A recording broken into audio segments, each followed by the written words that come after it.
Assalamualaikum warahmatullahi wabarakatuh. Semangat pagi Vitaners. Kembali lagi dengan saya, Dr. Yazid Ashari, dokter konsultan dari Vitanostin.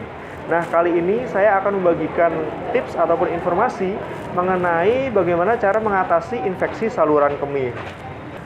Jadi infeksi saluran kemih itu adalah infeksi yang terjadi pada organ-organ di saluran kemih atau saluran kencing ya.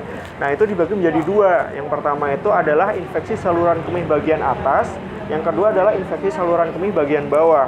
Nah, ISK atas itu terjadinya infeksi pada organ-organ seperti ginjal dan juga ureter. Sedangkan ISK bawah itu terjadinya infeksi pada organ seperti vesika urinaria ataupun kandung kemih dan juga uretra.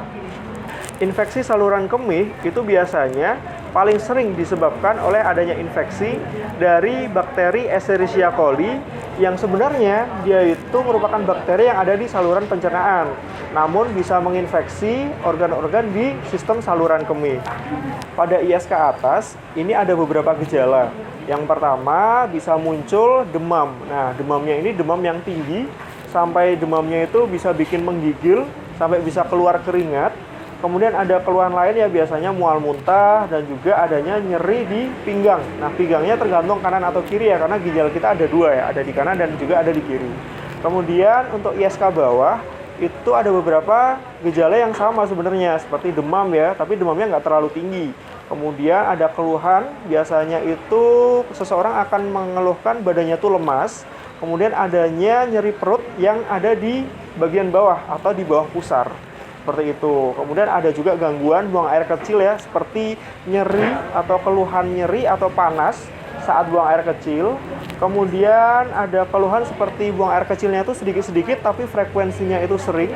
Dan juga ada keluhan dari warna urinnya. Nah, warna urinnya itu kadang ada yang keruh, ada yang kemerahan. Kalau yang kemerahan itu biasanya diawali ataupun infeksinya itu sudah sampai ke infeksi saluran kemih bagian atas. Nah, untuk mengatasi ISK, Vitanostin punya beberapa solusi nih buat Vitaners semua. Yang pertama, itu jelas ya harus mengkonsumsi air putih yang cukup, 2 liter sampai 2,5 liter dalam satu harinya. Yang kedua, menghindari makanan ataupun minuman yang bisa mengiritasi kandung kemih, seperti minuman yang mengandung kopi, teh, ataupun minuman ringan seperti yang mengandung sitrus ataupun kafein.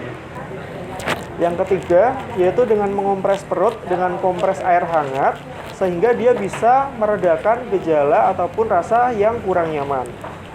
Yang keempat, itu tidak menahan buang air kecil. Dan yang terakhir, selalu mengkonsumsi Vitanostin 2-3 kali sehari, karena kandungan dari ekstrak bunga rosella itu bisa membantu untuk mengatasi peradangan yang ada di saluran kemih.